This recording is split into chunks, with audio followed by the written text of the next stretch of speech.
Hi, John Sicotte, executive editor of the Brewer Magazine podcast going on today. And it's Friday, February 16th as we're recording this. Hopefully you've seen the new issue of Brewer, third space on the cover. You can view it online as well. Digital edition coming out. All the individual stories will be up online very soon. But like we like to do is kind of dig into some things that are going on right now, and we're very happy to be talking about taproom expansion this time, and going to bring in Matt and Brandon from Dewey Beer in Delaware and now Denver. Welcome, guys. Hey, hello, thank you. So, Brandon, and I'll kind of start with you.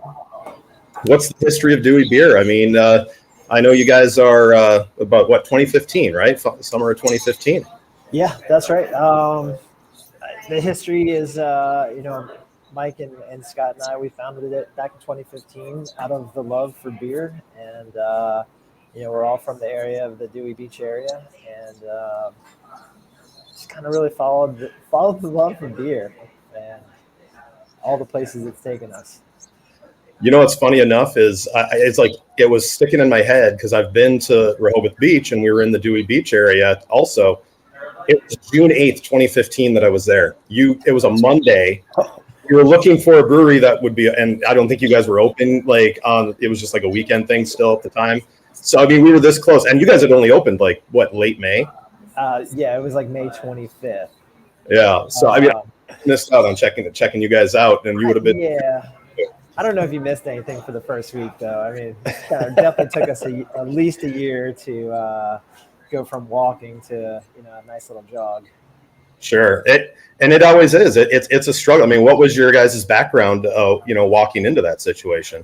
Both Mike and I had background in restaurant and hospitality for quite a while. Mike had a teaching background, specifically in science. I sort of had some creative in hospitality as well, and so we meshed together there. And funny enough, we'd been working in enough restaurants where we knew we definitely did not want to do a restaurant. But yeah, that was our vehicle to get the brewery going, was to come in as a brew pub, and it's been a blessing ever since because it brings so many more people in. Gotcha. Well, kind of let's jump to the future. I mean, you guys ended up adding a production space a few years ago, and it looks like, you kind of started dipping your toes into different markets. I mean, was Colorado that first one outside of the metro area where you guys were? I mean, what's your distribution range, and how have you kind of developed that? Yeah, I'd say Colorado is the only market really outside of the Mid-Atlantic. Mm-hmm. And I think it was a bit of when I joined Dewey and started helping with the national distribution network. It was a bit of a selfish endeavor to send beer to Colorado, just because I think we love it out here so much as a getaway from the beach to the mountains. Brandon, for example, he goes and runs these crazy ultra trail marathons or up in Steamboat, and he does like 100-mile runs up in the mountains. Mike and I are big into gravel bike races and stuff like that. So there's definitely a love for the outdoor lifestyle here, and we started poking the bear with sending beer out here. We had some relationships out here that existed from prior, and it's sort of just everything kind of shuffled into place. Awesome. It was just a, kind of, you said, self-motivation to be able to have your own beer there. When you start looking into the Denver beer market, what made it seem like this was a good move for you guys regardless? Well, the community here is incredible, specifically in the Rhino neighborhood where we are. I used to live out here myself many years ago, so I kind of watched this neighborhood grow up a bit, and had some existing relationships with a lot of the breweries in the neighborhood in the Rhino Arts District. So we had a little bit of entry, our foot was in the door a bit, but I think once we started to explore the market, Mike, Brandon, and I spent some time up in Summit County, a couple years ago doing some beer fests, and I think that we all just our love for the Colorado beer scene just sort of flourished, and I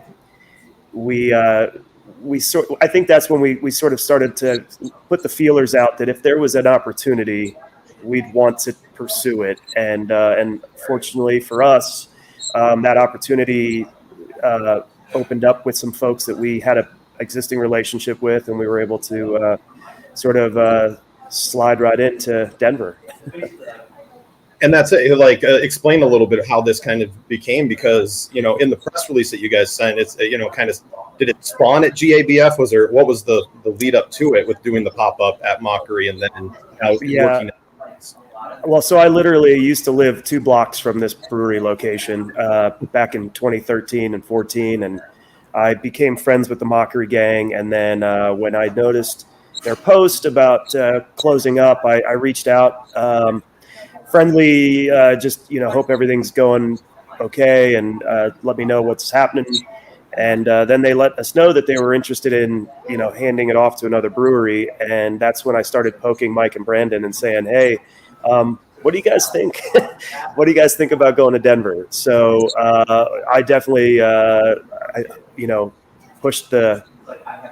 got the ball rolling, I think. And then these guys jumped on board, and luckily everybody was on the same wavelength, and the GABF pop-up was probably a month after Mockery had closed, so it was a little bit of like dip our toes in the water and see if if we're going to be accepted in the neighborhood, and then and it was a great success. It was a fun 4 days of GABF, and we saw a lot of folks like yourself who mentioned over and over as they came through the doors, I've visited Rehoboth or Dewey. I've been there. And it was this strange small world connection that started to happen. And obviously Denver is a lot of transplant residents that are coming from all over the country. And so we have a lot of folks that roll in here, even as we've been soft opening here for the first couple weeks, wearing their Dewey t-shirts or their University of Delaware shirts.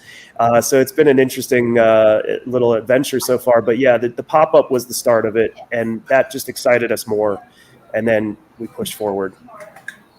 Brandon, you know, what was your take on it when Matt came to you with this proposition, and where were you guys in the mindset of volume and production, and where you have to start putting all this stuff together and know that you want to be able to start doing this. I think that obviously, since Mockery was there, you guys had the equipment there too. There's all these little things. Yeah, we were very blessed with this whole situation. This was a very turnkey situation. We just sort of came in and redecorated. So we've got a beautiful 15-barrel brew house behind us here in Denver. Ironically, the exact same controls and system from Premier Stainless that we have at both the brew pub and at the production. So our gang was able to come in and just kind of like, they knew where everything was and sort of able to fire it up. So. Yeah. And I think to like kind of piggyback on what Matt was saying a little bit earlier is we had already been doing some traveling back and forth from Colorado. I think we always fantasized about living and working and playing all in the same spot. And that definitely is kind of how we go about things here in Delaware as well, as the beer and the company reflects kind of our lifestyle, and Colorado, what it can do out there is a lifestyle that we also love. So yeah, we were fantasizing about it for a long time, and we even kind of just joking around, like thought about what would it be like to have a place here, and not knowing that anything would pop up in our lap. And so when it actually did, it didn't take us very long. It was a pretty quick turnaround, especially because we had a little bit of a presence there already through distribution. We thought this would be a fantastic boost, and to have in such a great city. The town of Dewey does blow up during the summer, but we have 200 year-round residents here. So to have a taproom presence in a beer city with beer people, that there's a handful of people that actually already knew who we were. It's cool. It's exciting. So when it comes to, like, you were working on distribution, you were trying to build a brand in a city that, isn't your hometown. all of a sudden you guys become a part of that, and you are a part of that hometown. Have you seen, even just in this few weeks, the difference of people being like, oh, this is a local brewery now, this is something that we can say is local in the Rhino area? Yeah, it's been a pretty quick transition. We do have a sales rep who's been in the market here for about a year now, helping us with distribution. Natasha immediately saw some barriers to entry in certain bars get broken down because it was like a local only taps, and now, hey, we're local. So yeah, it's definitely changed. Once the beers start coming out of here as well, should be sometime toward mid to late March that these we actually start releasing some Colorado batches. I think that's going to be like game changing for sure, especially in this market, obviously. Well, how about talk about a little bit about that production thing? All of a sudden, you guys have another brewery to work with. Where did the staff come from? Are you bringing guys in? Are you moving people from Delaware? I mean, how did that all come together? Do you want to comment on that, Brandon? It's going to be a little chaotic to start, I think, but as always, it's chaos at first. And we rarely know exactly what we're doing, but we always figure it out all the way. Yeah, exactly. To start, our gang from Dewey, Delaware, will be coming out here to get everything fired up. Our head brewer at our production location, John, used to brew out here. Used to be a Tommy knocker, so he's familiar with the Colorado scene. But I think, to get going, we're going to kind of rotate some of those guys in and out, and then hopefully figure out what the long-term plan is.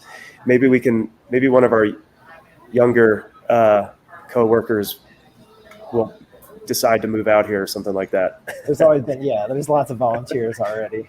Yeah. Two nice. I mean, if you're a mountains person, you're a beach person. I mean, you guys got, those are some good hiring incentives either way. Well, yeah, again, that's kind of what inspired us, right? We got the best of both worlds now. We got the beach and the mountains, and hopefully we can kind of bridge the culture between the two with our tap rooms and the beer. What is your taproom feel, and are they going to, when you started at the original location on the beach and moved in production and add a spot there, are they a lot alike? And is, like you said, you guys kind of take over another brewery. Do you make it become a part of what Dewey is there, or what Dewey can be in Rhino? How have you guys developed those tap rooms? Well, it's all about lifeguard chairs. No, I'm kidding. I'll say, no, they actually all have their own personality. And, kind of similar to our beers, we love reinventing things, updating looks. And our original spot is definitely this cozy place right on the beach block. Our production place 12 miles away from here is way more modernized. And Denver already has its own personality as well, which is really cool. So we're not cookie cutter. And we're trying to be good neighbors and fit, and I think our vibe here in Denver is going to be very accommodating and welcoming to the arts district that Rhino is. So I think you're going to see lots of First Friday art installations, things like that. We've got existing murals on the exterior of the building, just like lots of the buildings here. We've got some friends already starting to put their bids in to update the murals here on our building. So I think, exactly what Brandon said. It's not a cookie cutter situation, and each location sort of has been a chameleon to the neighborhoods that they're in, and we're going to do the same here.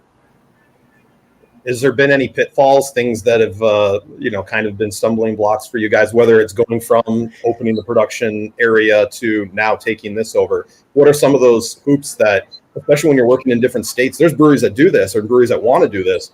What are they looking, what do they got to look out for? What have you? Wow. That's a big question. it's been pretty seamless so far. Obviously, we've got a lot of things to iron out yet. To be honest, the biggest little goof that we've made so far is that we released our DBC Dewey Beer Co. hats here in Denver, and we got pushback from everybody saying, no. DBC here is Denver Beer Company. And I was like, oh, we're taking those off the shelf. But like, that's the only little goof so far. Everybody's been extremely welcoming. I think the big thing for ahead of us is just going to be figuring out how we, bring the Dewey brewing culture and the Dewey way, if you will, sort of to the brew house here. And because we're 1,800 miles apart, it's going to be a lot of interesting back and forth travel, I think, for our brewing team for a little bit. And then I think we're going to figure out the kinks and get settled in.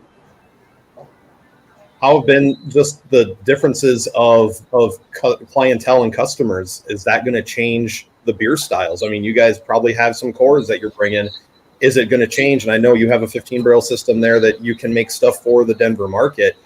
What have those conversations been, and just, staying to your way, but also creating beers for these different areas? Brandon? Yeah. Yes. So we definitely, there is a different taste, on the East Coast, Mid-Atlantic, and in the Colorado Western areas. But there's also a bunch of crossover, and I know we also are doing some styles and doing some, fruited beers that aren't as accessible in the Western area. So we love to be, first off, we're beer guys, so we love all beer, and it's fun to brew the local styles, and it's also going to be really cool for us to bring over our Mid-Atlantic stuff that people dig over here. Yeah, I think it'll be treated in the same mentality as the original brew pub at the beach block there. It's a 7-barrel brew house at the beach, and basically that's where all the fun experimental beers happen. And then they sort of don't really exit the tap rooms. They don't go to distro, I should say, that we always package them to go. But I think that's going to be the same sort of creative mentality here in Denver, that these are going to be Colorado exclusive beers. We're going to get outside our typical styles a little bit. But these beers aren't. You're gonna find them mostly here at the tap room. They're not going to be out in the wild too often, and we're going to have a little bit of fun with that because we also have our production beers that are in distro here as well. So we're gonna have like this nice triangle of all three breweries kind of rotating beer around a bit. So it should be fun. Anything new going on for you guys? I mean, obviously lots of new stuff going on, but anything style-wise or ideas that you guys are looking to do now, whether it comes to making beer or coming up with a strategy to help promote all three of these spots? I mean, what's kind of the groundwork right now in 2024 as you guys get these things going? I think we're always refining our process, and we're always paying attention to what everybody else is doing.